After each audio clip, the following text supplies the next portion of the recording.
Viewers from mine of knowledge, अस्सलाम वालेकुम। Science जिस तेज़ी से तरक्की कर रही है उसी तेज़ी से दीन फितरत इस्लाम की हक्कानियत साइंस के सामने साबित होती जा रही है। साइंस जब जब नई तहकीक को दरियाफ्त का दरवाज़ा खोलती है तो इस्लामी तालीमात को सामने पाती है। हमारी इस वीडियो में हम इद्दत की साइंसी तोजी बयान करेंगे, क्योंकि हम मुसलमान इस्लामी तालीमात की अंदरूनी हिकमत को समझने से कासिर हैं और गैर इस्लामी बहनें कुछ अहकामात को औरत पर ज़्यादती या जबर तस्वुर करती हैं।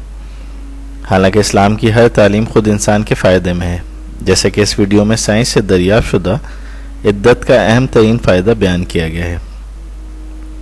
साइंस के मुताबिक मर्द का डीएनए औरत के जिस्म में 4 माह 10 दिन तक मौजूद रहता है और यही पीरियड मुसलमान औरत को इद्दत के लिए दरियाफ्त शुदा पीरियड है।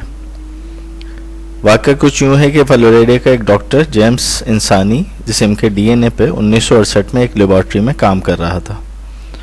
वो एक क्रिश्चियन था, इसकी बीवी सियाह फाम थी, उसके 3 बच्चे थे। इसके पड़ोस में एक मुस्लिम फैमिली रहती थी। डॉक्टर जेम्स की बीवी का मुस्लिम घराने में आना जाना रहता था। मुसलमान औरत का मर्द उसी दौरान फौत हो गया, इसीलिए वो औरत शौहर के इंतकाल के बाद इद्दत में बैठ गई। डॉक्टर जेम्स की बीवी अपने शौहर से मुसलमान औरत की इद्दत का जिक्र अक्सर घर में करती रहती थी कि ये कैसा मज़हब है जो औरत को 4 माह 10 दिन तक घर में कैद रखता है। डॉक्टर जेम्स को साइंसी तहकीक का शौक़ तो था ही और डीएनए पे वो रिसर्च भी कर रहे थे। उन्होंने मुसलमान औरतों की इद्दत के दौरानिए की तहकीक इस्लामी मुताल्ले पे की और इस दौरान उनके जिस्म में डीएनए पर रिसर्च शुरू कर दी। जो वो तहकीक करते गए, अल्लाह सुब्हानहू व तआला उनके अकल के पर्दे खोलता रहा। वो इस नतीजे पर पहुँचे कि मुसलमान औरतें दुनिया की पाकीज़ा तरीन वजूद रखती हैं और वो इद्दत की वजह से ही है। बड़ी वजह यह है कि मर्द का डीएनए औरत के जिस्म में 4 माह 10 दिन तक मौजूद रहता है। जब औरत का शौहर फौत हो जाए या औरत को तलाक हो जाए तो इस्लाम ने औरत पर 4 माह 10 दिन इद्दत इसलिए लाजमी करार दी है कि जब वह या मुतल्लिका औरत दूसरी शादी करे तो इसके जिस्म में पहले शौहर के डीएनए का वजूद बाकी ना रहे। जो मुतल्लिका या बेवा औरत 4 माह 10 दिन की इद्दत के अंदर दूसरे मर्द से शादी कर लेती नहीं, क्योंकि उसके जिस्म में पहले शौहर का डीएनए मौजूद होता है, जो कि इद्दत के अंदर शादी करने वाली मुतल्लिका या बेवा औरत के दूसरे शहर से पैदा होने वाली औलाद में ट्रांसफ़र हो जाता है, जिसकी इस्लाम में इंतहाई मुमानियत करार दी गई है और इसी वजह से इद्दत का भी कानून है।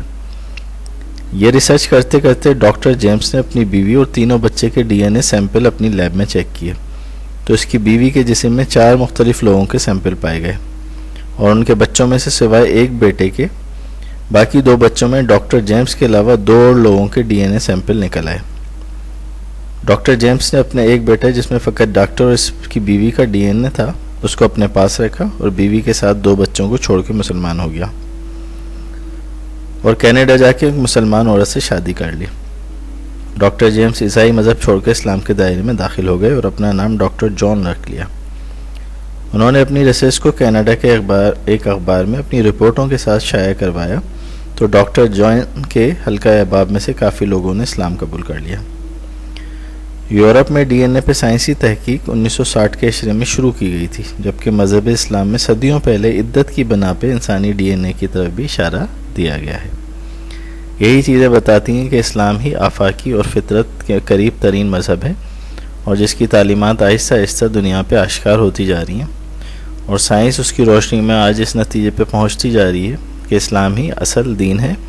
ये वही दीन है जो कि अल्लाह सुब्हानहू व तआला की तरफ से दिया गया है, खालिक की तरफ से दिया गया है, क्योंकि इंसानी जिस्म की साख्त उसकी अंदरूनी जो उसके अंदर एक पूरी कायनात उसके अंदर मौजूद है वो उसी वक्त और इसी तरह डिस्क्लोज़ हो सकती है जिस तरह से इस्लाम ने अपनी तालीमात में बयान की है।